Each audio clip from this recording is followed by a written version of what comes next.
Hi, and welcome to Sixcess Stories. We are your hosts, Christina Gent, and Eric Ozarowski. and this is where we get to share real conversations with the members of the 6 Degrees community, all about life, leadership, and the power of meaningful connections. On today's episode, we have Drake Fudge, Employee Benefits Advisor at Benefit Pro Insurance Solutions. In this episode with Drake, we talk about him being a young dad and how parenthood has shaped so many pivotal points in his life and his career. We get into his career journey and being really loyal with one big corporate company to what he's doing now and how he supports his clients through being a benefit broker and how he loves being able to do what's best for his clients in that role. We also talk about the difference between working a big corporate publicly traded company versus a privately held company, which is a little bit more intimate and not feeling like a number, a disposable number. And we end on one of his biggest regrets of 2025 related to 6 Degrees. It was such a blast talking with Drake, and there was some really fun stories that we get into just from all of our childhoods, actually, kind of comparing some stupid kid stories, which was really fun, and just learning so much about Drake and just the way that his life was transformed from being a younger dad. So it was a lovely conversation, and I hope you all enjoy this episode of Sixcess Stories.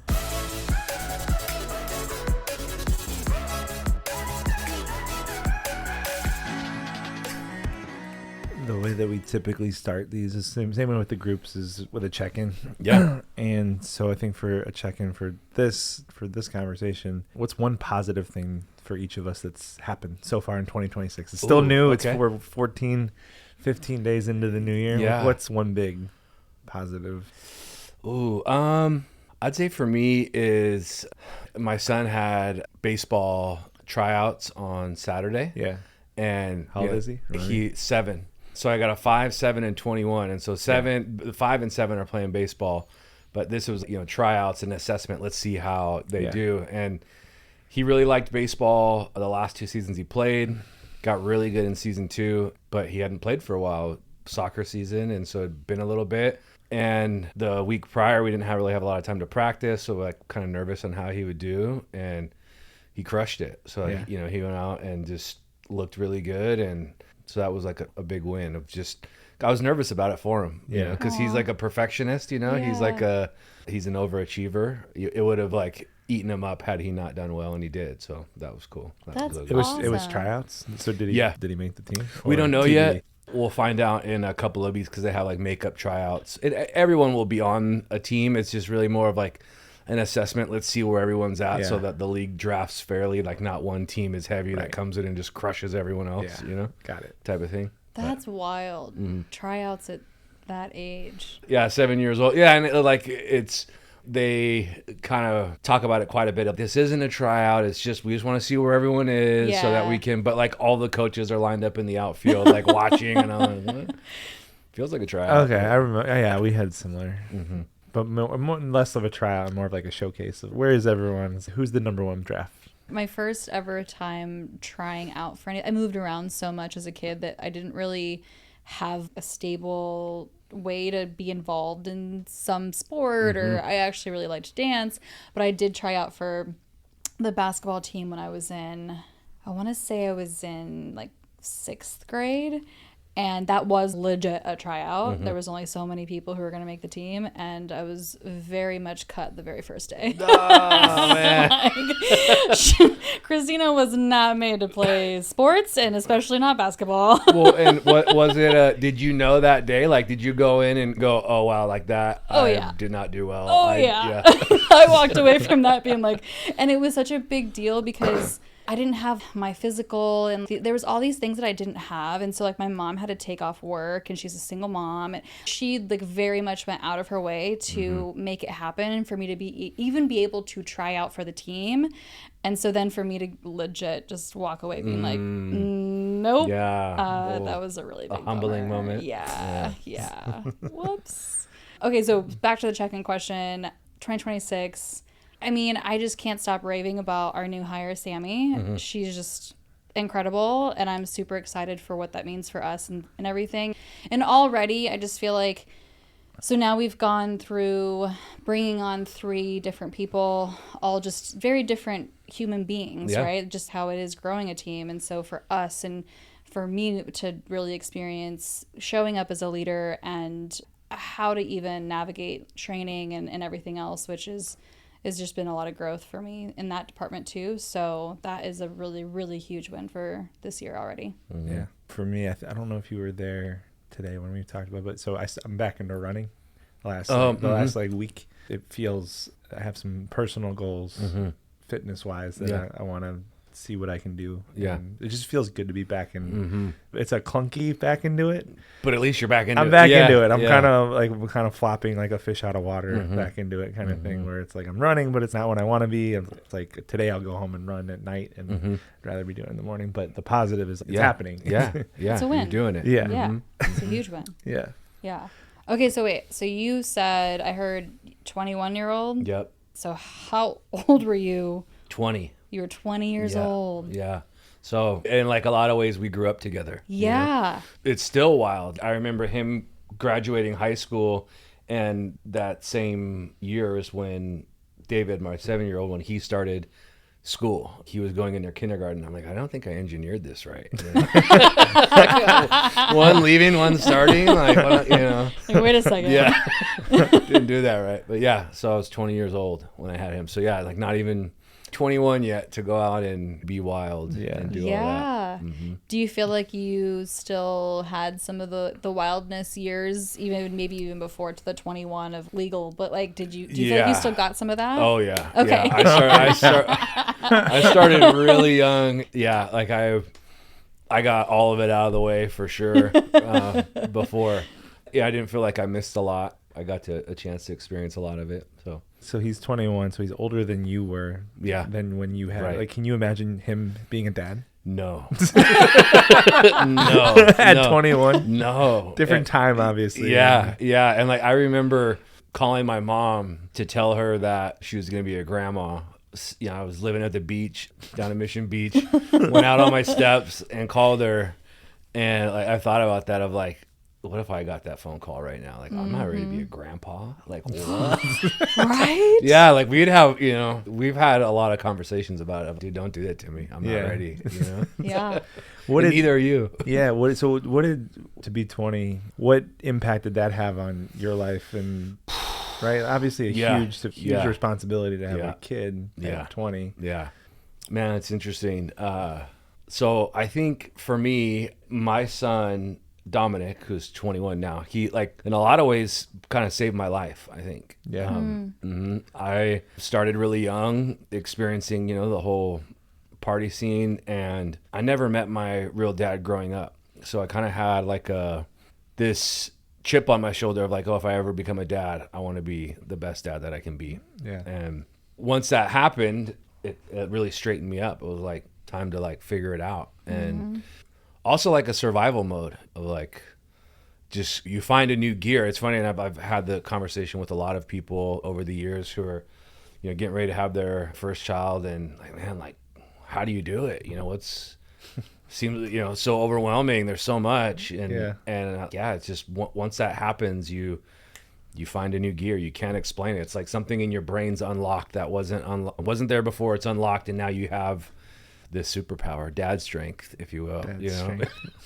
But it changed me because I was kind of headed down a tough road there for a while, and kind of made me man up a little bit. Yeah. And so it was overall it was a positive, but you know, his mom went down a really bad path. We were both kind of down it, and once he was born, I'm like, all right, time for me to get off and head in another direction. And you found an exit. Yeah. She didn't find an exit. She kept going. She's still on it today. Yeah. And so I had full custody of him for a long time. And so that was interesting. It was a challenge to be a single parent at 21, 22 years old, 23. Yeah. It was gnarly. A wake-up call to what real life's about, because I was just out of high school. For Yeah. sure. Yeah. Did you go to college? I did. So a few years after he was born and like life kind of settled down, I found a rhythm. Yeah. I went to University of Phoenix. Okay. They had a campus 15. Did that for a while and then transitioned to their online program. Gotcha. What did you study? Business administration, and really just business administration. And I tried to dabble in a few different things, but for me, it was just let me get a degree and go. It was just really a certificate. And I had a really unique conversation with one of my leaders. So I was at Verizon for like 15 years. So I started there when I was 20 also.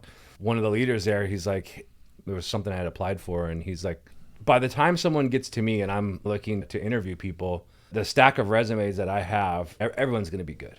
Everyone's going to be able to contribute. So what I'm really looking for is reasons to not. And don't give yourself that automatic disqualification on paper. Yeah. You know? So that was kind of like my drive. Let me just go in there and get that. And yeah. The filter, I mean, the filter part, it makes a lot of sense. Is Yeah. Like, they have a pool of candidates. They're all qualified. Yeah. If I've done everything else right, like, I'm just looking for reasons for no. Right. It's the opposite And mindset of it. in that same conversation, he's like, well, hey, look, I've gone through my process, right? I have all these good qualified candidates here that they all check the boxes, right? There was no reason for them to be disqualified. And I sit down with two people who on paper can really do the job well. Who am I going to hire? I kind of thought about it for a second. I'm like, I don't know, the one you like the best. And he's like, yeah. He's like, exactly. Yeah. Like the person who I like, who I want to work with and, you know, can do all that for you. And I don't know, that was just kind of that conversation stayed with me for a long time of like, you know.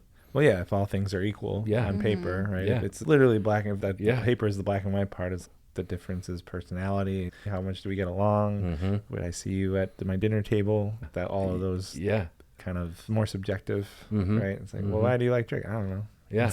Yeah. When we do our leadership labs, and we've been doing one each year that's like centered around hiring and interviewing, and it is really interesting how we can fall into almost the traps of, if I'm the candidate and I'm asking you, Drake, what you're into and sports and hobbies, and I mean, there's ways that as the candidate I can actually figure out, oh, well, this is what I'm going to share in the interview, and this is how I'm going to get this person to like me. Yeah. Right? Yeah. And just really almost manipulate the situation.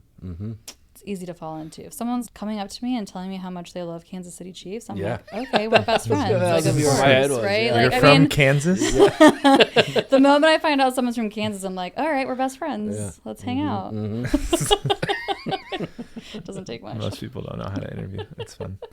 So I remember we've talked about you being at Verizon. Yeah. So it sounds like you moved up a couple times. Yeah. I did a lot of different. You were there for 15 years? Yep. Do you feel like 15 was the right number? Were you there too long, not long enough? You know, what's funny Looking is when I got there, I got hired as a seasonal greeter. Was the first job that I got there. That was my very first job. Oh yeah, at Toys R Us. Oh. Wait, there was just a greeter? Yep. Wow. Well, yeah, and it's not like a Walmart greeter where you're just saying hi, to everyone that comes in. It was like when someone walked in the store, you figured out what they were there for, and then you routed them to the right place. Because this was in 2001, cell phones were still really hot. Not everyone had one yet. And people were coming in for a lot of different reasons. A lot of times it was service stuff. Something was wrong with the technology. Phones, failed a lot more then than they do now. And so there was two departments, customer service and the sales side. And so you're up there to kind of, and then sometimes it was like, hey, you don't even need to be here. Like, let me give you this phone number. They'll take care of you instead of you waiting 45 minutes. Just kind of funneling, streamlining. Yeah. Okay. So kind of like a host, if you will. Right. That was 2001, so it was before I had to go to the store. Yeah. Right? Zero online. Yeah. It's crazy to think about. Yeah, right? How far it's come. Yeah, where now the models, Verizon doesn't even really operate very many stores anymore. It's all these authorized dealers. Yeah, it's changed a ton. So it started in the stores, did customer service, got hired on as full time, and saw the salespeople and how well they were compensated. Like there was people making six figures in 2001 working out of a Verizon store. And I'm like, man, that's cool. I want to do that.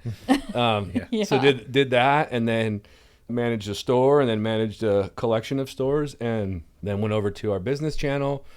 And so the longer I was there, it felt like, okay, I'm going to retire here. They kind of kept moving up every couple of years, doing something different. And I went over to a sister company, Verizon Connect, which was vehicle and asset managing software and hardware. So helping fleets optimize their fleet of vehicles and, get alerts on certain things and that sort of thing. Verizon acquired a couple companies in that space and reorganized. And working at Verizon for, over a decade, wireless, it was such a well-oiled machine. And when I got to the sister company, it was the opposite. Yeah, total. And Shit show. David was getting ready to be born, so my wife was pregnant. I was out on baby leave, paternity leave, and I got a call from one of my guys. He's like, "Hey man, I just got laid off." This was on Friday. I was supposed to go back on Monday, and he's like, "Hey, I just got laid off. Like, you know anything about it?" I'm like, "No, man, I've been gone for 3 months." He's like, "You should probably call your boss." I'm like, "Okay." So I called my boss who sat in Chicago. I'm like, "Hey man, one of my guys just called me, told me he got laid off. What's up?" And he's like, "Hey, I'm so glad you called. I couldn't call you because you're out on leave, but we're going to dissolve the team. You're welcome to, apply to anything in the company. Anyone's going to be happy to have you, or you can take a severance package, or you can take a larger severance package and never come back." And because of my experience at it being not this well-oiled machine, it was pretty messy. I'm like, "Yeah, give me the big one. I'm out." I'm good. See you guys later. Wow. Yeah. So then, What a way to find out. yeah, right. That's right? crazy. Yeah.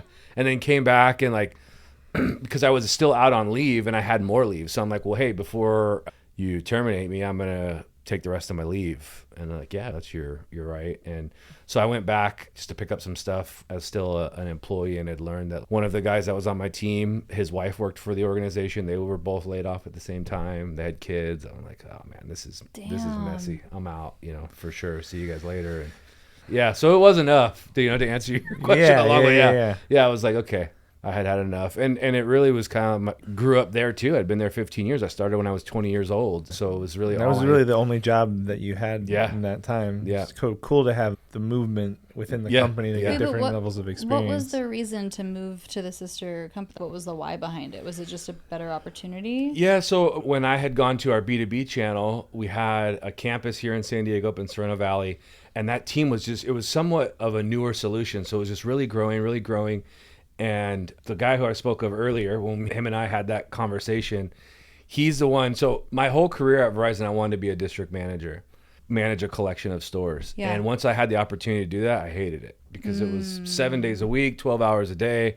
I was a single parent. I had zero time for my son. I mean, I didn't have zero, but it was always interrupted and that sort of thing. And so that leader, he went over to B2B and he knew how I felt about it. And he's like, "Hey man, why don't you come with me?"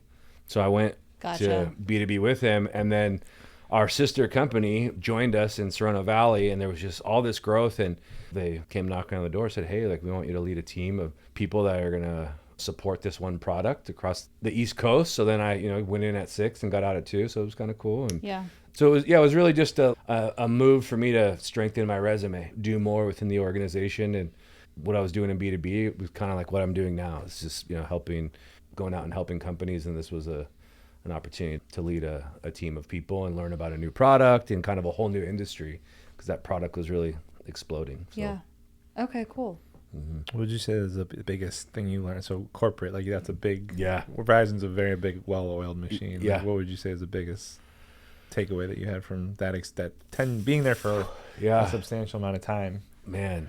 I mean, I don't know. I think if you would have asked me that when it happened, my answer would probably be different versus today, where, in our groups, right, is so many entrepreneurs, people who are going out and making a name for themselves. And really my biggest takeaway, and this was a decade ago, probably, no, maybe not that long, 8 years, something like that. And I'm still a little bit jaded by it, but I think you're just a number on these large corporations. It's kind of my biggest takeaway is, regardless of your contributions to the organization, disposable. Yeah. And as each new leader comes in, right, they've got to make decisions, and I'm not judging them for the decisions they made. I wasn't in their seat. I didn't know what they were up against, but at the end of the day, you're disposable. You're a number. And so that's kind of been something always that's in my head. And so to be where I am now in a role that I'm responsible for my success and I'm not disposable, I bring a lot of value to the organization, and there's a lot of value in what they provide to me. It's very much a team effort, and I can't get laid off. And when you were leading a team, how many people were you when you were district manager? The district manager is about 110. Yeah, it's a big team. Yeah. What part about that? What ultimately was you didn't like it? Other than, like, obviously the hours, and yeah, part of it would be you need really great, strong leaders in each of the different franchises or of each store. Yeah. If you don't have that, you're going to work like crazy, and that's a different skill set. Yeah. So it's developing those people, but like which part of it was different than you expected? I guess maybe is a cleaner question. The part that was, like, for example, my experience in running a store when I had 4 assistant managers, we were all on the same team, very collaborative. I could leave that store for the weekend and my phone would never ring. They knew how I operated. I knew how they operated, and we were all rowing in the same direction. And kind of that next rung up where you've got 8 to 10 general managers and they all have 4 assistant managers, getting 50 people all rowing in the same direction was a lot harder to do. And the time commitment that it took was just too much for me, where I stopped enjoying it. You know, stores didn't close till 9 o'clock at night, and then 9:30, oh, hey, we got a cash issue. Something happened. We can't figure it out. We need your approval to go in and close, the books for the day. Always weird, random, one-off stuff where you just couldn't count on, like, hey, I'm going to be off today, Yeah. Always something. Basically always on call. Yeah. How long were you in that role? About 6 months. Okay. Yeah, not very long to where I knew. Yeah. Tell people, I was like, within like the first month or so, Yeah. like, your gut will tell you, Yeah. I like this job, right? It's, Yeah. I don't we can tell pretty quick, but some people don't accept it, don't recognize it, think it's going to get different, change, be better. Yeah. And like going into a store, because I changed stores a couple of times, and it's like, all right, going in this, there's going to be a time investment up front to kind of get everything ironed out and everyone rowing in that same direction. So there will be a little bit more time up front. It'll taper off and it'll smooth itself out. And that's kind of what I told myself going in that role. And I was like, man, I couldn't see it happening. It just kept. What's funny is because the 10 years prior to that, that's all I wanted to do. And then once I got it, I was like, grass isn't always greener. Right, that's the thing. Yeah. Do you have the desire to lead a team again if that type of opportunity arises? Or do you really like the solo, Yeah, I really like the solo role of one being in control of my own destiny. And I think if I were to lead a team in the future, it would be I would have a more vested interest in the organization where I led.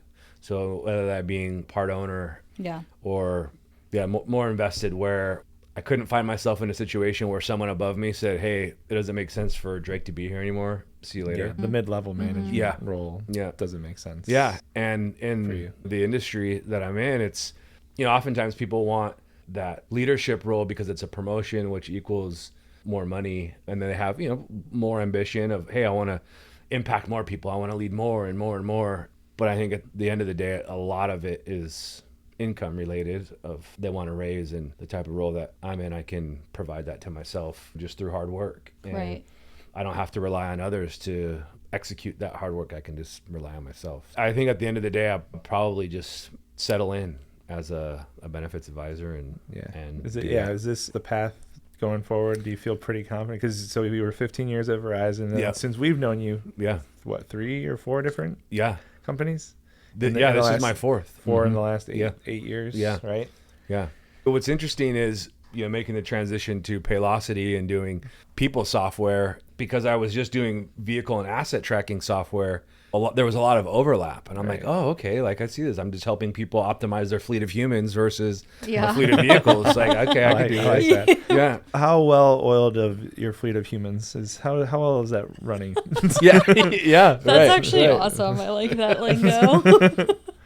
But once I got into the industry and started working with partners and learned about employee benefits, and it was kind of just like when I got to Verizon, it was like, okay, I want to be a district manager one day. Here it was like, once I got in the industry, like, I want to be a broker one day. I think that so all the moves I made helped prepare me for this role, especially the last one at TriNet. And this was kind of like the North Star, similar to the district manager. Is this one a little bit more of living up to what you hoped it would be? For sure. How so? How so? Well, because like 6 months in now, and I'm like, okay, this is moving right along like I had hoped. And I think because what I really like about it, in the past, I always represented one organization or one product, where now I'm representing my client. Right. What's best for them. So if there's something they need, I go out and get it for them and install it in a way that works best for them. So that's really cool of where I'm not pigeonholed by the limitations of what this is the best I can do because this is what corporate says that we can offer. Right. It's like, that's one company and we can go over here. It is the thing about benefits that, and I didn't even know this until we bought 6 Degrees and probably even a couple years into it, that one of our members just said, I don't get paid by the client. Like, that's not where I'm making my money. And so it is such a great place to just have the purest and best intentions for my clients because that's not where I'm trying to make money. I'm trying to save them money. Yeah. And so it's just, I think it's a very different angle. I can't, I guess, think of other industries or services that are like that, where the client is more just receiving the benefit of choosing me and not paying me. I don't know if Maybe anything like comes to mind. Financial advisors, right? Where it's like, hey, I'm representing you and finding out, kind of what your goals are, and let's go invest that appropriately to help you reach your goals. And they usually still take a cut of whatever they're accumulating, right? Yeah. So they're taking a piece of, I'm going to make my client money and I get a percentage of what they are making. Our goal is to save them money. And it's interesting is like in going through the renewal process with some clients and getting to renewal and saying, okay, like here's a scenario. This is going to save you $10,000. Should we go this route?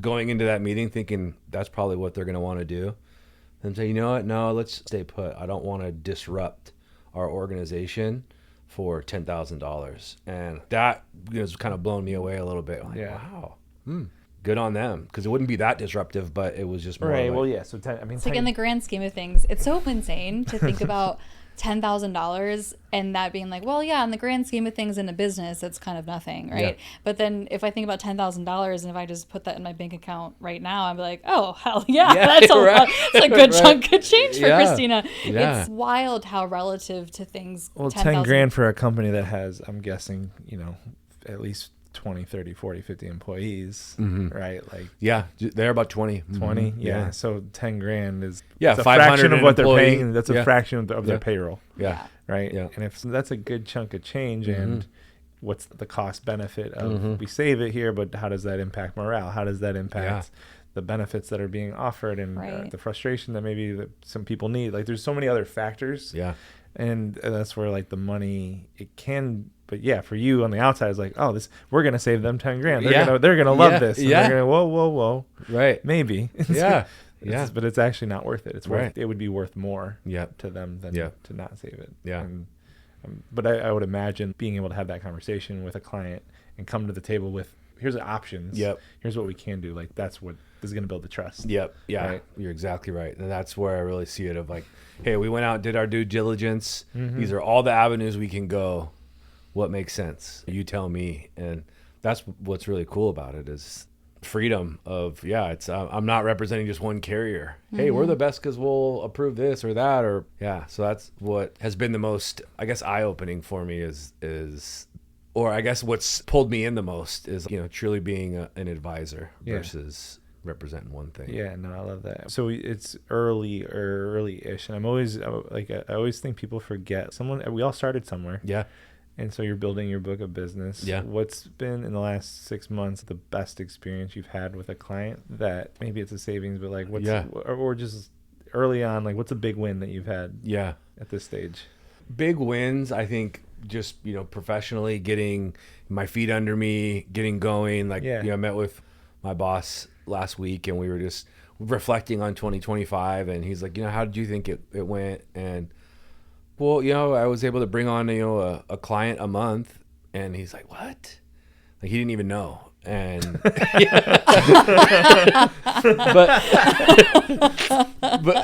so that's why it's really important to sit down and have those conversations.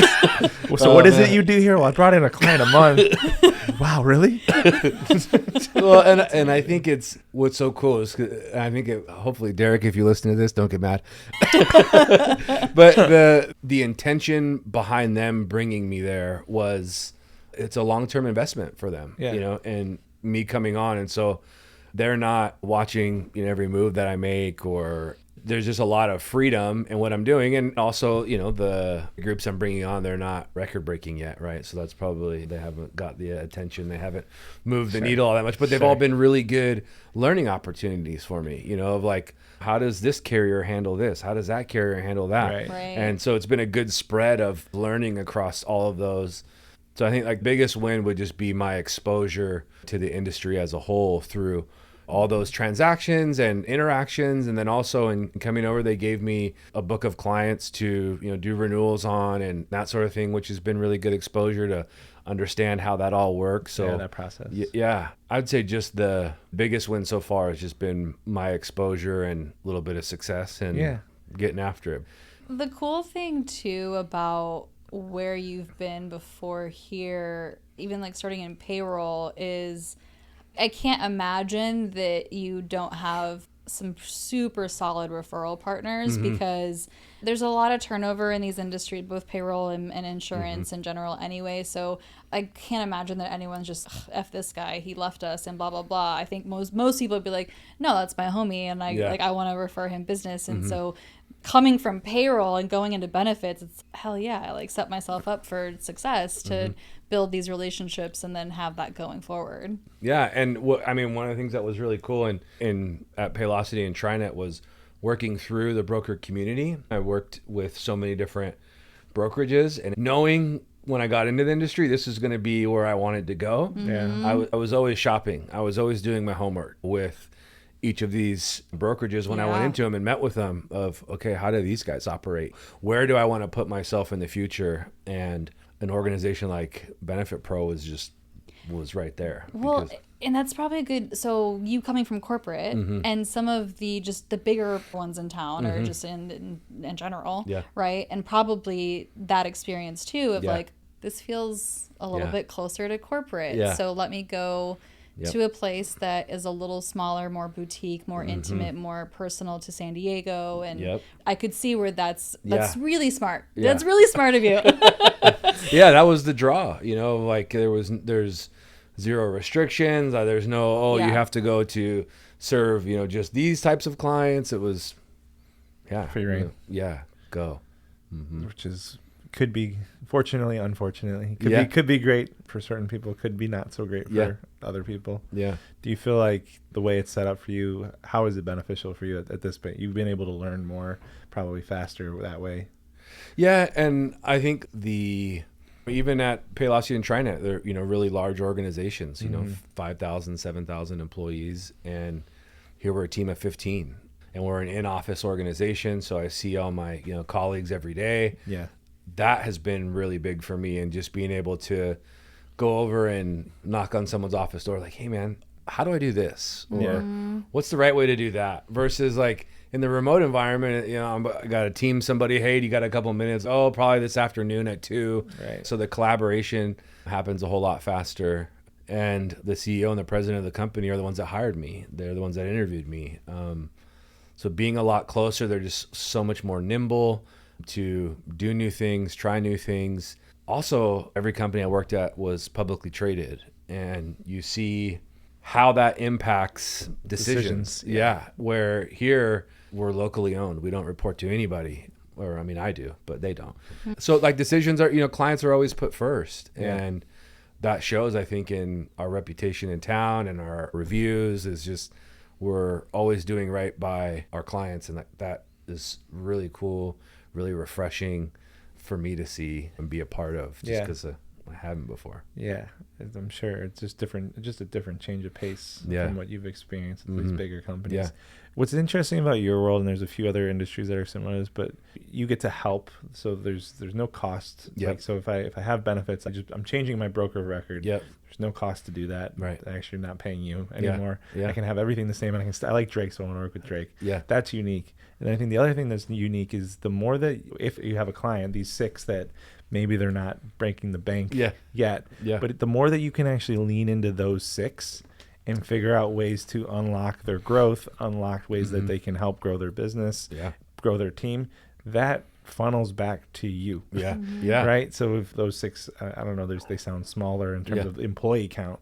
But if they doubled, tripled, Yeah. If you were able to somehow help them Yeah. through connecting them with what the resources they need, Yeah. the right coach, the right partner, the right X, Y, and Z, Yeah. you are the person that benefits from that Yeah. just Yeah. as much. Yeah.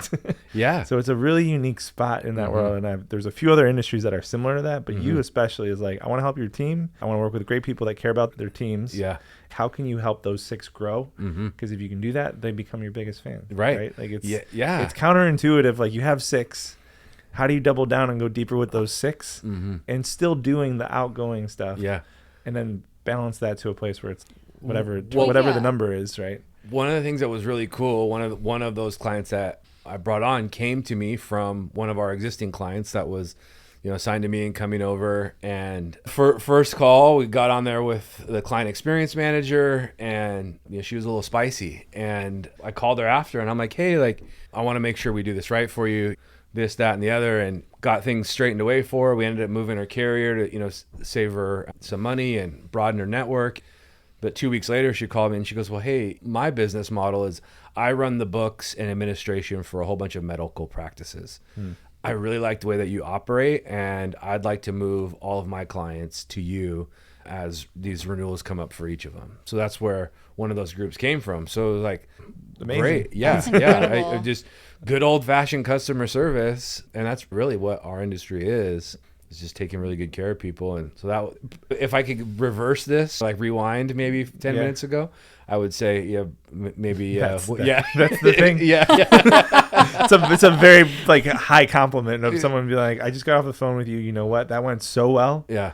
I actually also have this other thing that I haven't mentioned yet. Yeah. That you're the guy for. Yeah. And here you go. Yeah. Yeah. Yeah. That was cool. That was really cool. That was a big confidence booster for me too. Yeah, absolutely. I mean, the other thing the conversation I've had, so what if you had 4 of those? Right. What if you had 4 of those in your book of business? Yeah. It's this person that has multiple things going on, and you're the guy. Yeah. Right. And then they're growing. So the more that you can help them grow and get more, it comes back to you. Right. Not necessarily that it has to weigh. Yeah. Right. Yeah. It's a really cool, like you're helping people Yep. that want to try to help their employees. Yep. And Yeah. those are the ones that should win. Yeah. Right. Yeah. And like one of the things that has been really cool for me to see in this role is in the past, my time at Verizon, 25-year-old Drake, hey, open enrollment's here, go log in and do your benefits. Right. I might as well have been throwing darts. I had no idea. I was overinsured my whole life. Yep. No clue. Yeah. And us going out, we meet with our clients and all their employees, and we walk them through all the plans, how they work, how to best maximize them. And then we say, hey, after this, we're going to hang back, answer any questions. And that's where I see so much good work happen, where people go, yeah, I didn't want to mention this to HR, where I'm managing this medical condition. Do you have recommendations here? Right. What do you think I should do? Like, that's been really, really cool for me, where I'm helping the employees at each of these organizations too, take care of themselves and their families. There's probably another branch on that maybe doesn't get tapped into, but like, so I'm sure most spouses are on the same plan based on whatever company, but like the other version of that, if you helped an employee in a way, it's, well, where does your wife work or where's your husband work? Maybe I can help their company. And maybe there's probably like another layer there that I haven't, that just kind of popped into my head. It's more brainstorm. I want to go back to, so when you did the check-in, you talked about your son him going through his baseball experience and it going well. Yeah. Did you grow up playing sports? I grew up playing baseball and skateboarding was like pretty much all I did. Skateboarding? I remember us talking about baseball, but skateboarding? Yeah. Baseball and skateboarding. Kind of bored. A whole bunch of different ones, but your standard two-tail street skateboard, not a half pipe board or a long board or anything like that. It kind of started out as like, oh, like there's some guys skateboarding. Those guys look cool. I want to do that, And then guys look cool. Then it was like method of transportation. Then hanging out with a whole bunch of guys. That was all we did, was just skate around and cause trouble. And then I didn't play as much baseball then. Too busy with other extracurriculars. Yeah. Typical Southern California skateboard, all the stuff that you would imagine. What was the stupidest thing you did as like a teenager? Oh boy, that you're not willing but comfortable sharing, that you can laugh at now. I'll give you mine. Mine was, we would do this, so probably same thing, but we just ride around on bikes, not skateboards. and we fucking terrorized the town I grew up in. We would call it night games. So we would tell our parents we're going to go play night games. And we would literally like fuck with the police. We would have like laser pointers and we're like shining them in the cop cars and windows and cars. We would go tip over porta potties. We would throw pine cones, snowballs at cars. I broke my collarbone because we threw it at someone's car. The guy came out and tackled me. So much. It's just stupid shit. The cops in that town literally had to go out every day and like these fucking kids are menaces. Yeah. I don't know. It's almost like a rite of passage. You gotta do all that. And we went through a phase of that, throwing eggs at cars as they were driving by. Like we'd hide in the bushes and throw them as they went by. Yeah, we did. Yeah, it was pine cones. Riding in the back of a truck, laying down on the freeway or going off jumps while like laying in the back of a truck. I like the one that sticks out that I feel like it kind of takes the cake. It was a friend of mine who came from a pretty well-off family. They owned a boat and it was parked down in Mission Bay, and it's like, oh hey Dad, I want to throw a birthday party and like invite some friends and we're gonna stay on the boat for the night. And his dad's like, oh yeah, sure, whatever. So we all while it's docked. Yeah. Wait, and how old? Probably like 15, 16, oh my God, 17. that's so crazy. But like the premise is the boat's not going anywhere. Right. The boat is staying on the dock. We're going to use it as like a place to sleep. Yeah, we'll go because it was down by the beach, so we'll go hang out down by the beach. Blah blah. But the boat didn't stay docked. Of course not. Of course not. Yeah, it all consumed a large amount of alcohol. Jumped in the boat. Went out of the bay, took it out onto the ocean. Jesus. And no. Yeah, and started jumping the boat off swells. Oh my God. And so then all the guys, there's probably 8 guys that went and sat up at the front of the boat holding on to the little metal rod that goes along just people are biting their tongue because they're hitting their chin on the bar. God. And then so we're out there doing all this, right? Hitting these swells, and then all of a sudden lose all power in the boat and the engines die. Oh. So we just start floating. And at this point I had gone under the deck for a little while and it was chaos in there, like pillows and chairs flying all over. So I come out from under the deck and I look around and it's just darkness. You can't see anything. Yeah. We were that far out that you couldn't see the shore anymore. And then this was before Verizon. The cell phones weren't a thing. No. Yeah. And then like a swell went down and you could just see like a little bit of light from the shore. Jesus. Yeah. So then we spent probably like a half hour just floating out there in the darkness because no lights on the boat. And then the boat did end up turning back on. Only one engine worked. Took us like an hour and a half to get back on one engine. And yeah. So like that was pretty dumb. I love it. Well, that's a good story because like no one got hurt. Right. Yeah. Not severe. Crazy. Did parents find out about that? No, never. Wait, they never found out, even though the engine. So my friend's dad, I think, did find out, but he didn't like go around and tell everyone else's parents that went. And I think there was kids down there that their parents didn't even know where they were. Type of thing. Oh my gosh. Yeah. I'm glad I asked. That's a good.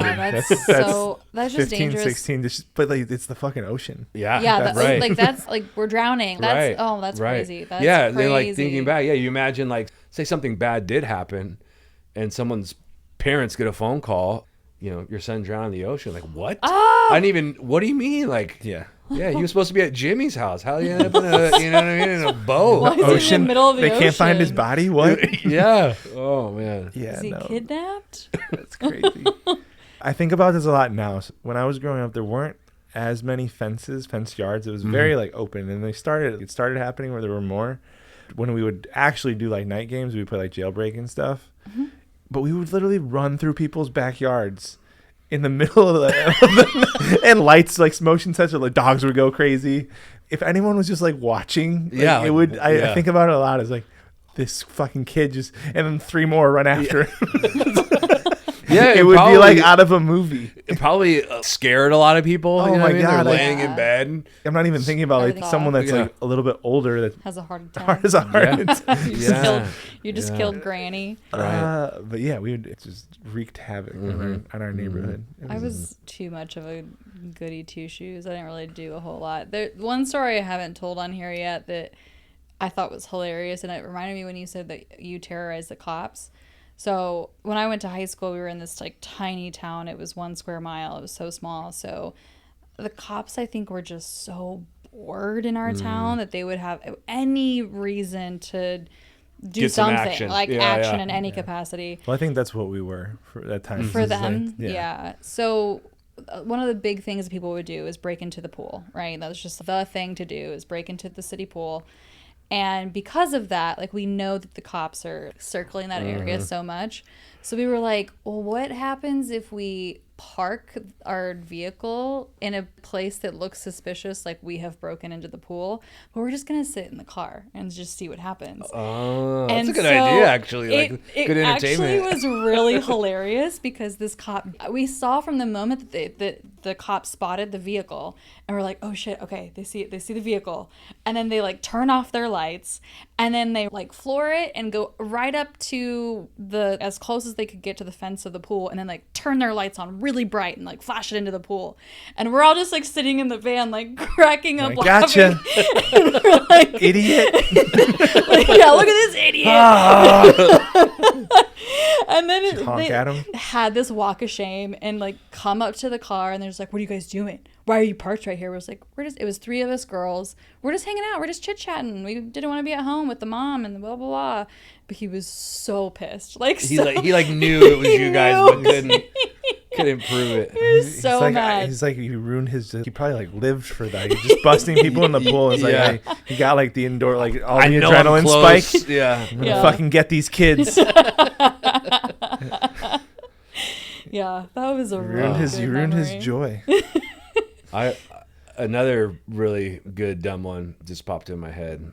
A friend and I was driving in my car. We were going to get burritos or something. We're driving down the road and we're getting ready to turn right. And I'm a good, like, I don't know, a couple hundred feet from this light. And I see a friend of ours sitting at the light getting ready to turn left. And I'm going right where he is. So as I get ready to go right, I'm like, oh, I'm going to scare him. And so I go to hit that corner and I pull my e-brake and go to slide up next to him. And I do that, pull the e-brake, slide up, smoke everywhere. His eyes are as big as golf balls. I'm laughing. And then I go to like put my car in drive and pull off. And right behind him was a cop car at that light. Like, I didn't see the cop. I don't know how I didn't. But then I got pulled over and I looked pretty much the same. A couple extra pounds on me, and they thought I was on meth. And I'm like, look at me. They thought something was wrong with me for me to pull up and It's like, no, that was my buddy. I was Yeah. trying to freak him out. yeah. That was, I really wanted to make the turn. That's amazing. Some Tokyo drift. Yeah. Did you get a ticket? What's the even? No, they didn't even give me a Reckless ticket. driving. I don't know if they can. They brought all these backup officers. They searched my car. They put me through all these tests. They thought I was on drugs. Wait, because, okay, that's excessive. Mm-hmm. Yeah. And then what's weird is they were pretty like Did they aggressive. have you blow? No, they didn't, and I think probably because I didn't smell like booze or what. They didn't put me through that. They just did all these tests on me, and then it was this one female officer, and she kept asking me, "You're not on meth?" I'm like, "No, I'm not. I'm just dumb. I'm not. Dumb. But I How old are you when you did that? probably like 17, Yeah, okay. 18, something like that. No, we were definitely over 18. The male cop, the one who was sitting behind my friend's car the one who initially pulled me over, he was like coming at me pretty hard at first. And was like, dude, you're going to spend the weekend in jail. Like, you have anyone you want to call? My mom was out of town. And I'm like, no, no, I don't. Just take me, I guess. And towards the end of the interaction, he's like, you remind me of someone that my daughter would be dating. And I know you're just a knucklehead. And you guys were just trying to go get burritos. You just go ahead, go. Next time I see you, you owe me a burrito. I'm like, all right. And he let me go. But yeah, it was like this guy was bipolar, it felt like, because he was so hardcore when he first pulled me over. And probably because just like you were talking about the pool, the adrenaline was up of like, oh, I'm going to get this kid, Yeah. You remind me of some guy that my daughter's dating. Damn it. I gotta get him. Don't get to kick the shit out of him. Part of it, which is the way you told that story, is like, do you guys need math? Do you need more math? Is that why you're asking? Are you out? Are you guys out? I don't have any. That's not what this is. I'm so sorry. I mean, imagine how many of the cops are doing the drugs that they take. Mm-hmm. What part of town? Remind me where you grew up? San Carlos, so right by Cowles Mountain, right at the bottom of Cowles Mountain. And that's where I am now. I pretty much lived in like a little 2-mile radius my whole life, with the exception of we moved to Temecula for like a year. And Wait, I don't know where San Carlos, Del Cerro, Ally Gardens, SDSU. Oh, okay. So north of SDSU, east of Mission Valley. Got it. Mm-hmm. Okay. For you guys, you've been in San Diego how long now? 5 years. Just made 5 it. years. 5 years. Yeah. Someone told us December 16th. that when we've been here for 5 years, we can say we're local. Oh, I don't believe you. You've said that for such a long time. I didn't make it up. It? You think I just made that up? It's like, Yeah, Christina, today someone told me this. Sometimes I feel like you mishear things. Okay, well. No, someone in OB said, we get a lot of transplants. Yeah. You seem great. Do you like it? I said, yeah, I love it. They're like, great. Don't tell anyone else. Don't tell anyone else what, that you're not if you have friends back home, right. like OB is very like the neighborhoody, right? And Yeah. so they're like, how do you like OB? And I'm like, I love it here. It's great. And they're like, awesome. Don't tell your friends. They're not invited. If you make it here 5 years, you can say you're local. Well, and there are so many people that come from so many other places. Like, it's rare to... It's very transient. Yeah, to meet someone that's a native. Yeah, you're born and raised. Yeah. Well, I was born in Redwood City, Northern California. My mom lived here, and she moved back before I turned 1.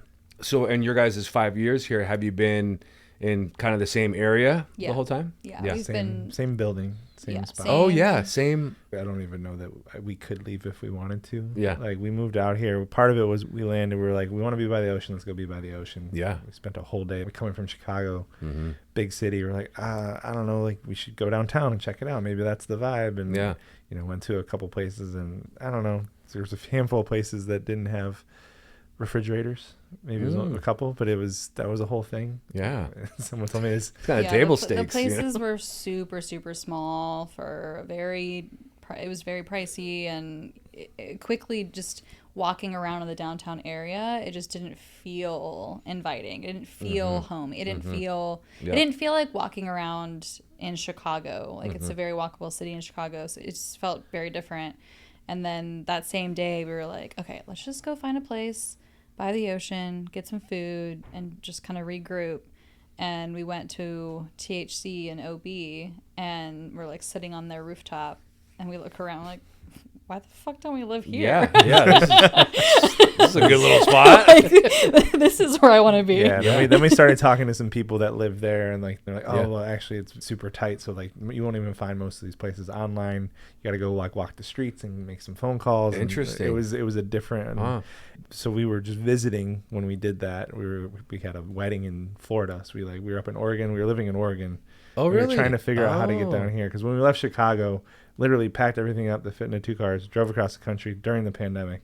So half the places weren't even open. It was a weird 2-week I bet kind of experience. And we stopped in Kansas, stopped in Denver, stopped in a few places. We tried to make the most of it, and it was still like this world may be ending kind of vibe. So then but the goal was to get to the West Coast. Christina's dad and brother lived up in Oregon, and like, all right, now we're on the West Coast. San Diego was always the destination, and if and when it makes sense, we're going to come down here. We thought it'd be like a month or two, and it ended up being like 4. So from August through December, we were up in Oregon, and then we. So you thought you'd be in Oregon for a month or two?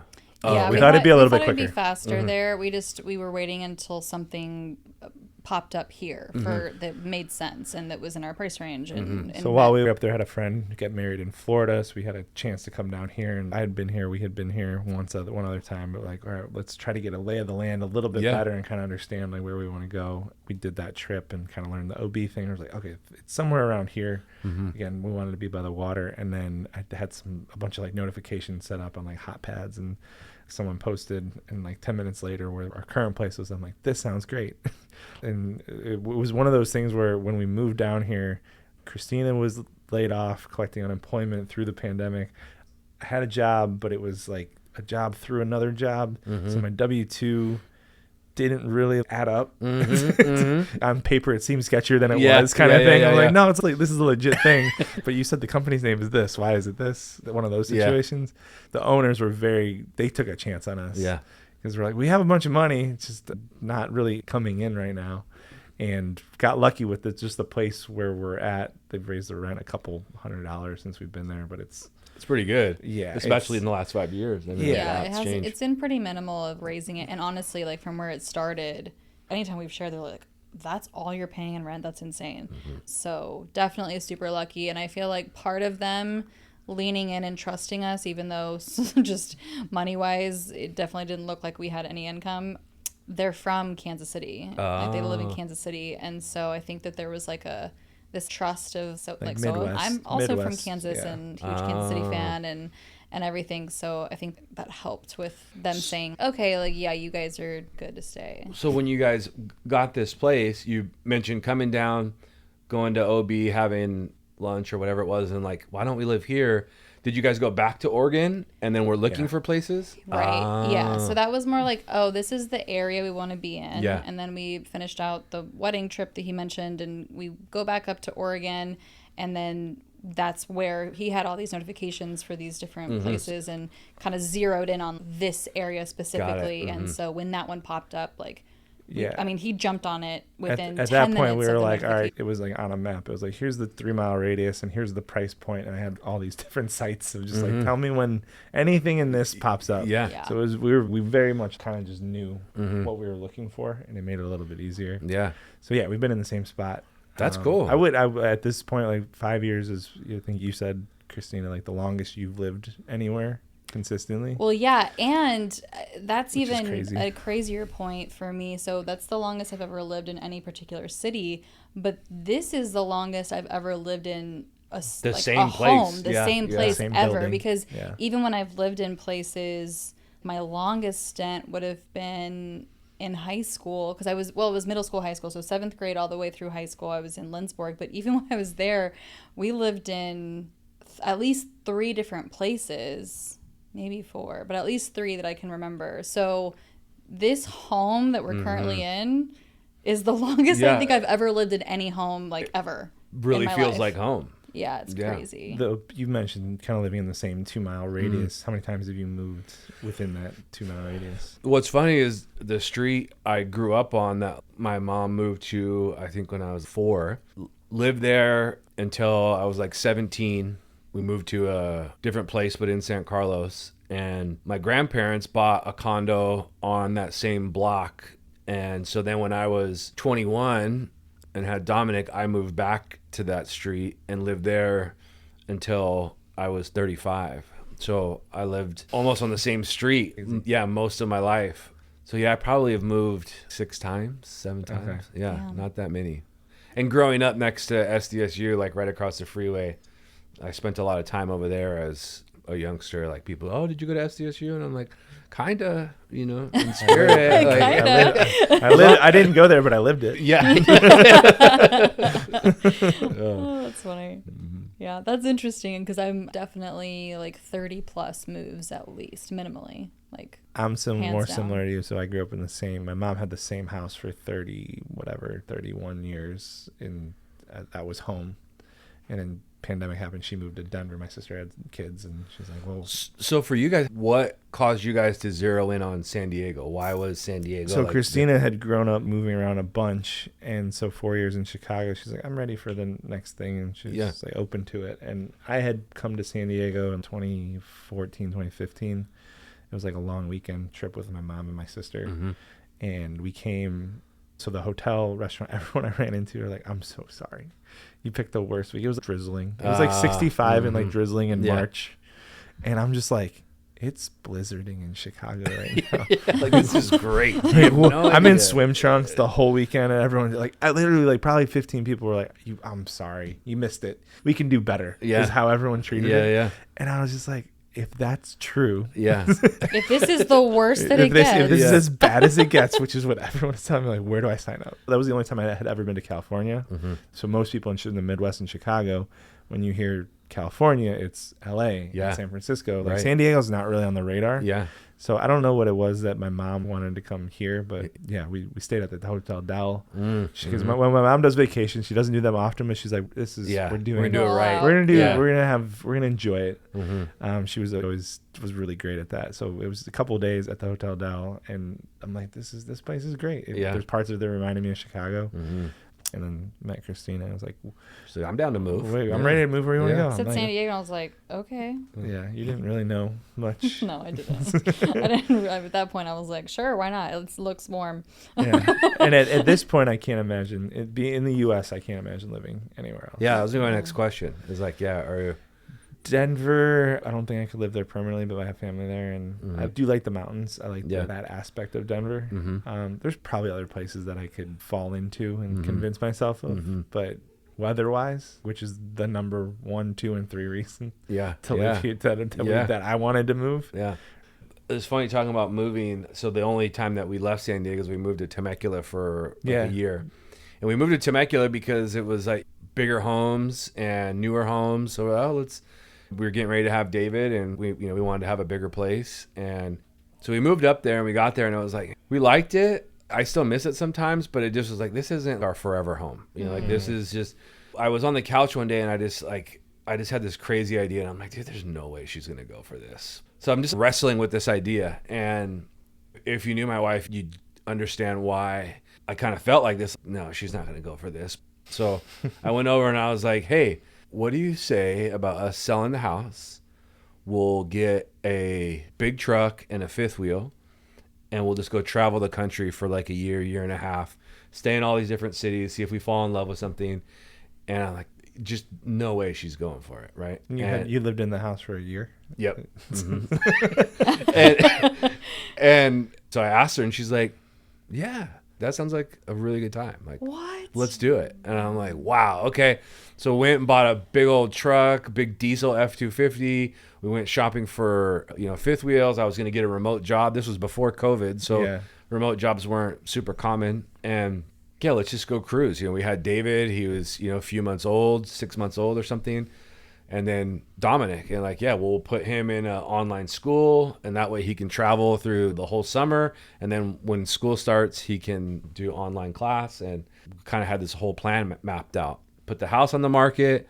We're out in Arizona visiting my brother, looking at a couple of fifth wheels out there. Find one we like, put a deposit on it.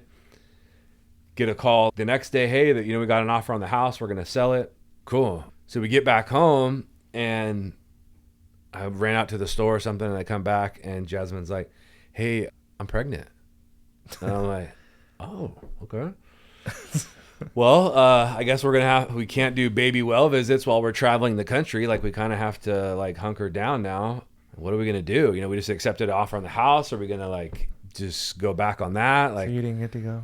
You didn't get to do the trip? No, but the crazy part is my mom calls me the next day and is like, hey, I just wanted to let you know, I know you guys are getting ready to go travel the country, because I hadn't told her yet. Yeah. She's like, my grandmother had a condo in Del Cerro, and she's like, we had been renting it out. She had passed, and we'd just been renting it out to some people. And she's like, hey, I just wanted to let you know the condo in Del Cerro is coming available. Like, if you guys want it, it's yours. I know you're getting ready to go travel, but I just wanted to tell you. And I was like, well, actually, yeah, you're going to be a grandma again. And kind of told her the whole story. Take it. Yeah. And it was like, San Diego wasn't in the plans for us. We're like, oh, let's just go travel and figure it out. But the family was getting bigger, and now we're closer, closer to home and to our family. Like, it's funny the way that it worked out, that it wasn't in the plans, but that's wild. But it was. Yeah. I'm so bummed you didn't get to go on that I trip, know. though. I know. Do you still think that that'll happen at some point? It will. And I think I got like a lot of motivation from my mom and her husband. They go and they travel. They both retired. They got their RV, and they just go travel the country. And so they send me pictures. They're gone for like 6 months at a time. Yeah. And send me pictures from all the places they were. And I'm like, okay, like I'll do that at some point, maybe. I would love to do something like that. Yeah. Like this country's, there's so much beauty in it. There's so many places I haven't been to. Right. It would be such a cool way to experience it. Yeah. Like being on the road and driving. Yeah. And being able to be there for a month at a time and really get to know it. And Yeah. I don't know that I want to go see all of it, but just this side, like the West Coast side of it. There's so much. Yeah, and that'll keep you busy for a long time. Yeah. Go do that in a heartbeat. That would be one of those things where you would come up to me with that idea. You'd have to get me in the right mood, because I think it'd be the same thing as like your wife, where I'm like, yeah, was that something that Christina would want to do? I don't know. I'm more of like, if I'm going to do it, I guess I just don't want to do it in a camper or at a fifth wheel. Yeah. I want to Airbnb, that's a little bit different. And like if I wanted to stay there for a long time. Yeah. But I think, I'm more of like a hotel or like a home. Yeah. No, I'd want to go like camp around the country. Yeah. You are a camper. Just not shower for 2 months and grow out the beard and the hair. Get it back to OG Eric. COVID. Nice long shoulder length. Yeah, kind of the thing. I haven't cut it yet in a minute. I don't when you all met him, it's so funny that's how so many people here met him. Yeah. It was just this hibernation COVID era Eric. And so it's funny because you're like OG Eric, and I'm like, no, that was a time period. So I get the feeling you don't want the hair coming back. That was a phase. Yeah. Well, so here's the thing: is he kept threatening me. So he used to just buzz his hair like completely. I've been thinking about doing that again too. And when he grew it out, he's like, I think I might just cut it all off. And in my mind, I thought it was like buzz it all off. And I was like that. Like, just please don't do that. Right. But this is the normal, not normal, but this is how I met Eric, was with some hair kind of like this. Yeah. And so it's like, can we keep it that way? Yeah. Sometimes I just say, fuck it. Start over. Start from scratch. Have you ever had a different style? Yeah, I shaved my head for a really long time. Did you? Yeah, that was like my... All through high school. That's all I had. Yeah, and I hung on to that for a while, and then my grandfather had the cul-de-sac where he just had hair on the side. I've never heard it called a cul-de-sac. I know exactly what that is. Yeah, that's amazing. Yeah, and he's like, enjoy it while you can. Kind of like kept hammering that into me. I'm like, all right. Yeah. So like this, but it hasn't gotten much longer than this. But you have a good amount of hair, right? So I don't know if that's gonna happen with. I hope not. I noticed slowly, starting to lighten out here in the corners. Yeah. Yeah. Oh, hair. For me, it's getting all these grays and whites that I'm getting, and it's like, what is happening? It's too soon. I blame it on the stress. Yeah, I got like all of it in the beard. It's getting a lot of salt in there. That's what happens when you get older. We end up getting cul-de-sacs on our heads. Cul-de-sacs. I've never heard of a cul-de-sac. That's so good. So you mentioned Sammy? Yeah. So what? Because was it Valentina? Yeah, that's our intern. So what's Sammy gonna be doing for the 6 Degrees team and community, all that? Yeah, so she is going to focus on the event side of what we do. When we met, she volunteered for the holiday party. So she worked our most recent holiday party. And then I sat down with her, and she really just expressed that she's always had this desire for like events and production, and really just from the very beginning of the concept and the ideas, and then all the way through the execution. And so she's just trying to like figure out like, what does that look like? And is that weddings, or is that all the different ways that people can do events? And so for us, I mean, I think we've identified, okay, so the event side of what we do, we know what a 6 Degrees event looks like. Just over the last 4 years, the standard that we have for events, and like what we've learned from the dinners to something as big as the Padre Suites, we've learned a lot. So that's something that I think we're both confident in being able to hand off that baton to somebody and train somebody, especially if that's what they're excited to do. And so it's that, and then Valentina, who's excited to get more involved in the groups, actually, and so there's things that we're going to be able to hand off to Valentina. Yeah, I mean, Valentina's she's still in school, so she's just kind of like, how can I be a sponge? What can I learn? And we're just giving her different opportunities. Her role is more project based, and just giving her exposure. And then Sammy is more like event coordination and production and execution. It's like, we know what it is. So much of our time, especially last year, we just realized for some of those bigger things that we want to do, it's like that's taking our time and energy away and focus on like doing stuff like this and growing and bringing more people in. And I think we felt that more last year. So it's like, what if we had someone that does, here's the plan. What do you need to help support? What support do you need to execute on the plan? run with that, come up with ideas, be creative, and go do that. And that's the goal with Sammy. Well, and probably for you guys to be more creative too, because you're not having to do the tasks, right? Exactly. Because you guys are so creative when it comes to the events and the stuff that you do. So being able to stay creative and not get stuck in the managing the tasks related to that. There's just so much that goes into just the logistics and the back and forth. Even as something as simple as a dinner, it's like, okay, venue, what day, what time, what's the menu, all these. I think Christina showed me this one exchange where it was like, there was like 40 back and forth emails. I'm like, one, that's too many. We need to cut that in half. Yeah. And at the same time, it's like, it would be helpful to have someone really focused on that, making sure that things are buttoned up. So that's going to be.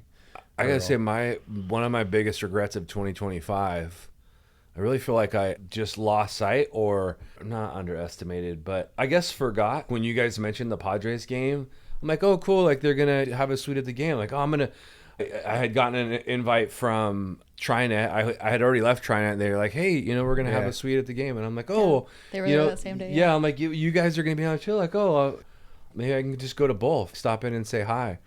And not thinking through like how you guys do an event, right? You know what I mean? And then like I saw the pictures and the videos, and I'm like, Drake, you're such an idiot. Like, I should have registered for that. You know what I mean? Like, bummed I didn't get to go, but was so impressed seeing the video played back and the little baseball cards and just all the cool stuff you guys did.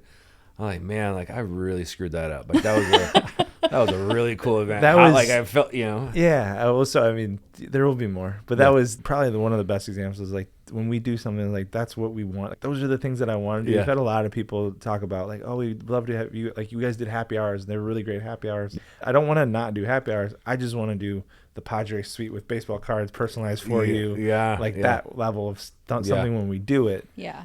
Because to me, it's the same amount of work. You know what's funny is you told me a story earlier about mom's vacations, right? Yeah. And like when she did it right. She kind of went all out. Yeah. And like I feel like that's how you do events. Probably. Yeah. You guys think through it and make sure that it's a great experience for all. We try to turn over every rock and like, what could happen? How could this go? How could this land? And there's a lot that goes into it. So hopefully Sammy can help with that for this year. And we've got a bunch of stuff that we want to do and bringing it to life and finding funds to be able to do it. And sponsorship's a big part of the other piece of what she's going to support with. So here's the dream. How do we do more things like the Padres game? And how do we fund it? And can we get sponsorships? Can we get people that are interested in the people that we have in the room and want to be in the room and grow membership? And it's all tied to that. So one of the things that you were talking about today, I mean, this is probably more logistic stuff, but like feedback for breakfast and those types of things, like just know the Benefit Pro office is always available to you guys. Like that big conference room that we have.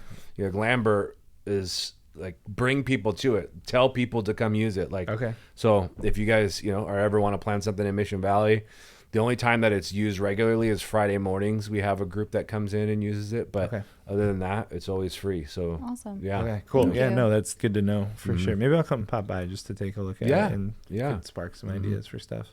We're always looking for, you've offered it before, so I appreciate you. Yeah. Always looking for space. Yeah. Well, as a reinforcement, what is one takeaway from this conversation, from the time that we spent together? I mean, for me is don't ever underestimate you guys, again. It's a good lesson for anyone listening. Don't underestimate Christina. Yeah. Being in this room with you guys and just, this is a cool experience. Everything you guys do is a cool experience. And thank you. Yeah, one of the things that I've noticed in being a part of 6 Degrees for, I don't know how long it's been now, 3 years or something. I feel like it just continues to get better. The moves you guys make, you make them with intention. And sitting in this room, we could have done this in a garage, right? Like, or anywhere in the Benefit Pro conference room, right? But it's not going to have the same feel. So I think you guys are just trying to make things better. And I just, appreciate that about you guys. You're really like crafting the community. There's a saying like I always like to use is, you're like a banana. If you're green, you grow. And if you're ripe, you rot. And you guys stay green. You're always growing. And there's a lot of communities out there that are, they're rotting banana. And you guys are always looking to get better. And that's super cool. Thank you. I appreciate that. Yeah, no, I appreciate that. Very kind of you. And Yeah, I think so much of what we try to do is lead by example. Mm-hmm. So we talk a lot about intentionality and Mm-hmm. relationships. And so, even this is a version of us getting to deepen relationships. Yeah. And hopefully the way that we do that is genuine, authentic, and there's things that can be learned of just our approach. My takeaway for this conversation is like we just flew through an hour and a half, Mm-hmm. and it did not feel like an hour and a Yeah. What I admire is just there's this loyalty aspect to like everything you've done, and I'm gonna try things and do what's best for me. Yeah. And that balance is really interesting. Mm. And so I appreciate Yeah. you sharing and just it's Yeah. been cool to, especially the last couple of years, like we just talked about. You knew me with long hair. Yeah. That's how you met. Yeah. But to see that little sliver of your world in like the last few years of where you're at now, Yeah. Yeah. right, is really cool. So I didn't know that you have a 21-year-old, and just so much of what you shared, and even just the journey of that, and how it was such a blessing because of how he came into your life and really put you on a positive path, which people have to make that decision when it comes, right? And so even just his parents are an example of that, where you went one way and mom went a different way. And so that's really, really amazing and incredible that you were able to do that, and you stepped up and you said, yeah, it's time to be a dad, and just how that led to the journey of the rest of your life and where you are now, and how that shows up now for your clients and for your family and everyone else, right, who's part of your life. So that was really eye-opening for me to hear and just listen to part of your story. I don't always get to talk about it. Yeah. Or have the desire. And this is a cool setting, and Thanks for sharing. Yeah. thanks for bringing me in. Yeah. Thank you for coming Yeah, on. thank you so much. This was fun.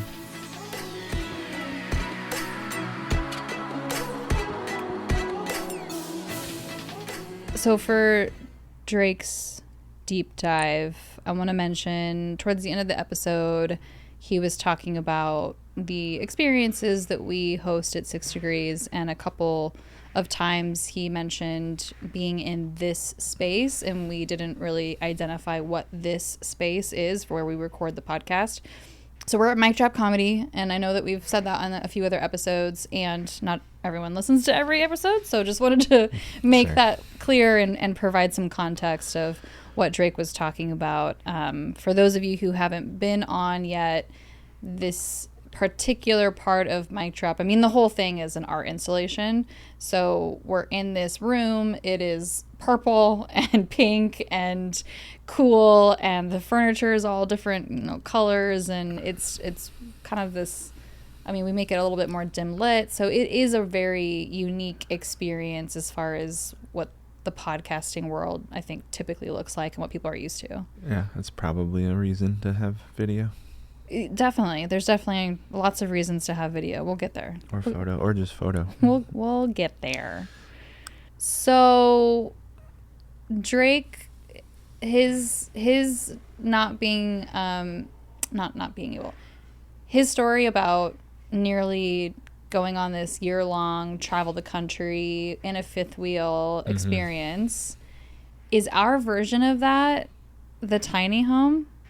Do you feel like it is? It was one of those things, it reminded me of that. It was so funny how when you and I first met, I told you all about how I envisioned having a tiny home and how just being a minimalist and having this little space and calling it my own, and they're relatively inexpensive. Granted, I mean, I don't think I looked into anything about like where I could even put it and the cost in that, whatever, but just I was following it so much, and it was early in our relationship where I shared that with you, and I swear within 2 weeks of sharing that with you, it was like our maybe somewhere between 5th and 10th date or something, and you start telling me all about how you talked to your dad, you're going to build a tiny home, and you've looked into it, and I'm just like, what the fuck, dude? Like, you're just going to steal my idea? I think I had similarly liked the idea of just like a really small, simple space. So it wasn't like you gave me an idea and I like stole it. It was like, oh, like I've been thinking about that, and we clicked on it. Yeah, it still might. I don't know. Still might be in the cards, I think. And I didn't think about that at all when Drake was talking about I thought the about trip it that never more happened. when I heard it back, when I was listening to it, and I was like, oh, That's kind of like the tiny home idea. I mean, I did. I had made this ridiculously stupid looking jar. I think I gave it to you as a gift for one of the holidays. The tiny home fund. Yeah, jar. the tiny home We fund. still have it. We do still have it. It's got some stuff in it. It's got some coins. It's got some coins. It's got some coins in it.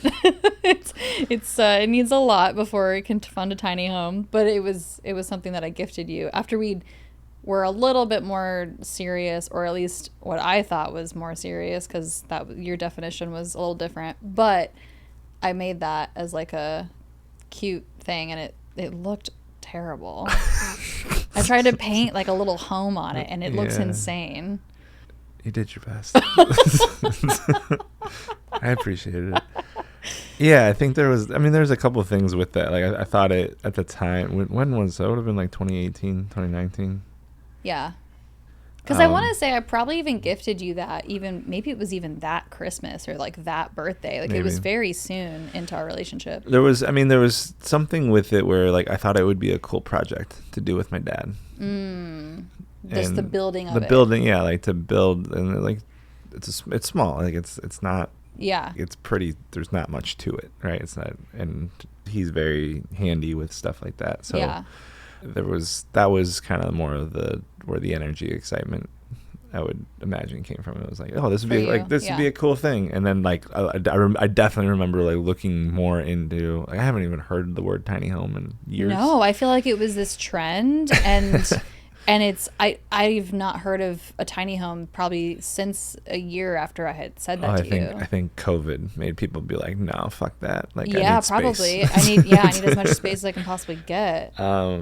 But I do remember like looking up, like where does it go? Like, and like it being really limited on, there's a bunch of city ordinances, and basically like trailer parks is like where you can take them. Right. So I think that some of the wind got sucked out of the sails, is like, can't really put it anywhere. Better off buying land and building a real home, a little bit bigger than this. But I think, it's just economically, it, like from a minimalist standpoint, from a costing perspective, I think I was like, when I was looking, I was like 30 to 50 grand. I was like, oh, like that's doable. Yeah. And like I could live out of. Even, I mean, much. Some of the ones that were even a little bit, like, it wasn't that much more for some of the tiny homes that were built and whatever, and they were incredible. Right? Just the way that they would maximize the space and create these the table that comes out of the wall, that comes out of the thing, all these just little things that could be done. Like everything's just like a Murphy bed. Exactly. Yes. Everything just folds up. Everything just folds up into being hidden. And which was so cool to me. Yeah. And now I cannot imagine being in that kind of a small space, to be honest. I could probably do it as like a van. But like not, and like go on a road trip in a van. Yes. RV. I could do that for thing. sure. Yeah. To live in that with multiple people was probably a little ambitious. Yeah. And I think maybe that's probably where some of my excitement was about it before I met you. It was something that I was like, I could live in that by myself. Yeah. Like that I could definitely do. If you think about it, like both of the places that we've lived together have kind of been like, if we just took the floor and like the setup that we have in the small apartments that we live in, they're kind of their own little tiny homes. Kind of. I with mean, neighbors. We're I would kind of, but not. I don't know. The space that we have now is spacious. Like it's bigger than a tiny home. Well, yeah. I mean, it's not. But I guess it's not big. You know what's weird? You don't know what's weird because it's in my head and not in your head. As we're talking about this, for some reason, when I thought like I could not do this at this point, what would you imagine I thought of that's in our home right now that I'm like, no, because we have this and I can't downsize this. I'm curious. I'm thinking this does like your own bathroom. No, that actually wasn't the first thing that came to mind. Okay, it's something that we own. Yeah, that we now have a lot of. That we have a lot of? Yeah. What do we have? We have a lot of something? Art. Oh. There's art. a lot of art that we currently have now that it would be a challenge for me to, because in a tiny home, it's not like there's a lot of wall space, right? Because most of the space is being occupied by, like what we just talked about, like these all these Murphy type of compartments and things, and so it would be very limited the type of like art that we could even have. And for some reason, that was the first thing that came to my mind, is like, yeah, but I have too much art now that I can't. Oh, we just burn all the art. Just burn it all and start over. Burn it all. That was for this phase of my life. Now it's a new phase. We need new art, small art. Yeah, I don't know. Yeah, that would be a factor. I haven't had the tiny home itch. No, I haven't had that itch. I don't need more space. That's what I don't think I need more. I think I just don't know that I could go down. At this point, I would probably say I would want like a cabin on a lake in the middle of nowhere. Get me the fuck away from people. That I can just go to, and that sounds really nice. And it didn't have to be big, but I don't know that it would be tiny. Yeah. The more that, like, I've heard people talk about like these solo trips and solo time and just being solo, I really don't think I'm made for that at all. What do you mean? I just don't think having an extended period of time of being without being around people is not where I want to be. It's not where I live. I love people. That sounds really nice. Be away from all of it. Yeah, even the break that we just had for holidays and we weren't really active with friends and people. Yeah, that wasn't my cup of tea. No, and I feel like that had it's different if we weren't here. If we were not sure. watching, not with phones and TV and just all the normal things that are part of where we live. If we were like in nature and unplugged and like somewhere different, I feel like it would have been different for me. Maybe not for you. Yeah. I'm just trying to think about like, okay, if I'm on a cabin in the middle of nowhere for, let's just call it the 2 weeks of like what we kind of experienced just now with the holidays. Mm-hmm. Yeah, I still don't know that that's where I'm vibing. Sure, maybe not. I don't know. Sounds really nice to me. Yeah. No. Come back, but yeah, that sounds like a good little, just like 2 to 4 months, just be gone. 2 to 4 months? My goodness. I need more nature in my life. I guess that's all I'm trying to say. Okay, well, that's a very doable thing to accomplish. Yeah. Drake had a really, really interesting point, and we didn't really dive into it, which I guess this is what a deep dive is for. That's what this is for. That's what this is for.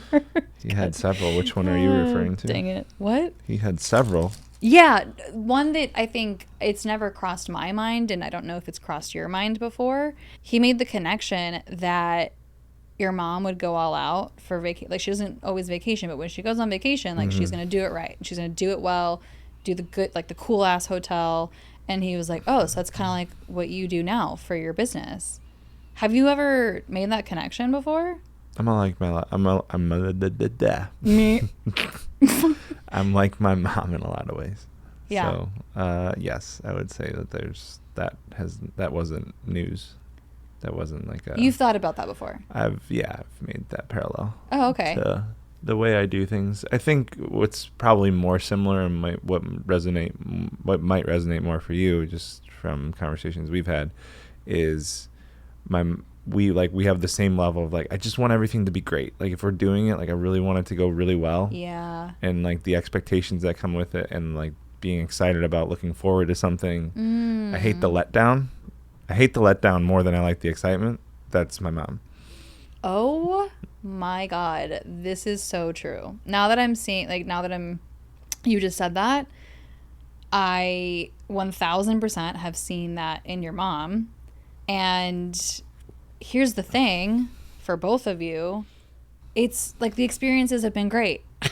Like, the experiences that I've seen each of you stress about have been amazing and fun. And Yeah. are there ways to be better? Of course, there's always ways that things can go better. And that's just life, though. Like, yeah, I think I think there's a difference between having an idea of something and then having it go different than the idea, and it can still be great. And when there's an idea of how it's going to go, it's easy to get disappointed. yeah. Which I think is something that so many of us get caught up in. It's been a theme this week. We've talked about it with Corinne in a growth group, and it's come up and she shared about it. And it's just like this attachment to these outcomes, and having the idea of like, this is exactly how the day is going to go, and it's going to be amazing. And I've done that so many times. Yeah, it's what happens on vacations when people Right. want to go on vacations, and Yes. get frustrated because it doesn't travel. The plane gets delayed, and like just life happens. Well, Things even happen. just emotions that show up on vacation. Uh-huh. I was listening to Dax talk about this on Armchair recently, where they went on vacation, and at dinner at one point the kids are upset about something, and it's this thought of, I spent all this time and money and energy and effort to take the family on the vacation. We should all just be happy because we're on vacation. And that's not real life. We have emotions. We're humans. And the emotions don't just like take their own vacation out of my body when I'm on my vacation. They're still going to be there. Yeah. Yeah, it's just funny. Humans are so funny. But yeah, I don't.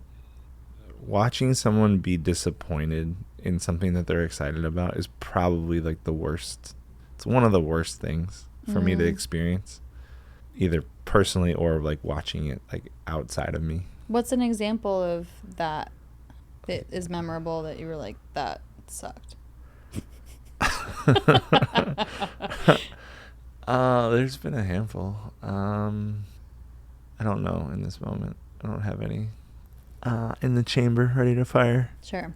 Yeah, I don't know that I have something that comes up that I remember someone being super disappointed in the experience of it. I remember like when it's happened to not something specific. I feel like you've had it with your birthday before since I've known you, where you've been really excited and then it's kind of a letdown with the idea, or like back in Chicago. Well, I don't know if that was a birthday thing, but I remember that being a thing for Cinco de Mayo. Yeah. That's happened a couple times. Cinco de Mayo. Cinco de Mayo. Yeah. Mm-hmm. Where I've like gotten really excited and I put I put energy and time and just a lot behind making something cool. And even I think the one that was the biggest bummer was during COVID, because the ask was so minimal. It was like, show up on the screen. That was before Zoom was like really a thing, though. People didn't know how to use it as... Eric, we had Zoom. Do you not remember the like super drunken Zoom parties we had? There were several. But not everyone. Not everyone used it as it was. It was still brand new. Like that was like it was. I know, but we were having like there were other times where we had literal like Zoom parties, and there were plenty of people. I don't know. During COVID, when we're locked in our homes, and it like, you know what I'm saying? I'm just saying that was, why are you now justifying the thing that you're like, I hate seeing when people are disappointed about the thing. You are trying to fix it, and it's not even, it's in the past. There's nothing to change. It happened. People didn't show up, and I was really bummed when the ask was show up on a screen at this time. Yeah, that's just silly to me. But that was a very real example. Yeah, I don't even like it now. We're talking about something that was 5 years ago. 5 years ago. It makes me sad. It's like it's the open wound. Oh yeah. Trying to fix it. It's like, no, and when I had social, this would happen a lot. Is like, because the whole thing was like, this person was, the whole business was, we wanted to help people that were running a marathon and they had to hit their minimum of 1,500 or whatever it was, and it was like, what if we could help them raise 3,000? and just do some really simple stuff to help them throw an event and bring people together and be excited about the cause, and try to take a lot of the legwork out of hosting events because we know how to do it. And yeah, sometimes people would have 2-3 people show up Yeah. to this thing that, you know, they invited, and Yeah. it's an awful feeling Yeah. to watch and experience. So yeah, there's a lot of rescue that comes in those settings from me of 1000%. how I don't like to experience that. I don't like to see people experience that. I would prefer to never have it happen again. Ever. So how do we prevent that? And I think that there's examples of like even stuff 6 degrees wise is like it's the same feeling. Yeah. Right? Yeah. That it's just like this was preventable. Right. But I feel the way I feel about like a very drastic extreme version of that. There's probably something there to cut open and do a biopsy on it. Like, Do a biopsy. Okay. So there's a scar there. Yeah, they're obviously 100%. No, I mean, what human is ever gonna not be sad if the people don't show up, or even from the other's perspective of people not showing up for the person that I'm here to support or love or whatever? That's a terrible feeling, just in general. I just imagine like a kid. Like if you had like, if I think about like my nieces and nephews, no one shows up to their if they have party. a birthday and they're like 5 and it's like a big thing and nobody comes, I would not be okay. As a parent, I would probably, I would go murder some other parents who didn't bring their kids or some shit. Like if people said yes, and it's one thing if like people didn't, like, again, Right, it's managing if they expectations, right, but if right, like right. everyone's like, yeah, we'll be there, and then just like no one came, which it happens, but like that's literally my nightmare. Yeah. No, thank you, baby. No. No, thank you, baby. Well, we don't need to have nightmares. Just. I don't even feel good talking about it. Yeah, I know. The energy shifted in here. It changed. It has been felt. Yuck. What an awful feeling. Okay, well, we're out of time. So how do we change the feeling in a minute? Put her there, bub. Put her there, bub. Don't do that to me. Put her there. Don't ever let it happen, bub. Well, that's why sometimes I'm like, I want someone else to throw the surprise party, because if I'm not the one inviting the people, then I don't even know how many people were even invited to begin with. So if only 2 people show up, then it may be, as the partner who threw the surprise party was like, oh yeah, I just wanted it to be like an intimate dinner for 4. I'm like, oh, that's so sweet. Great.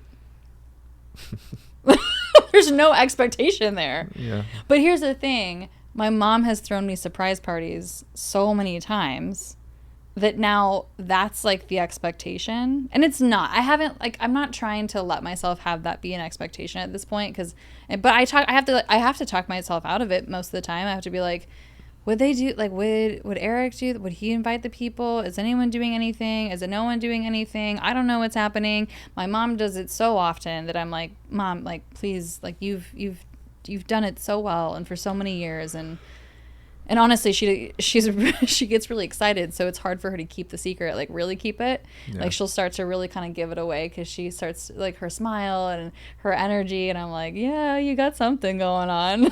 I don't know what it is, but you've been trained. Yeah, I've been trained for surprises. Trained to expect the unexpected, which doesn't even make sense. So, yeah, but yeah, I mean that's one way to do it, is just have someone else plan it, and then I just don't know what they even planned, so I can't be mad about it. It's an interesting Surprise! It's an interesting position for someone who likes to be in control. Yeah, this is true. I just like to be spoiled on my birthday. That's it. Just that day. Well.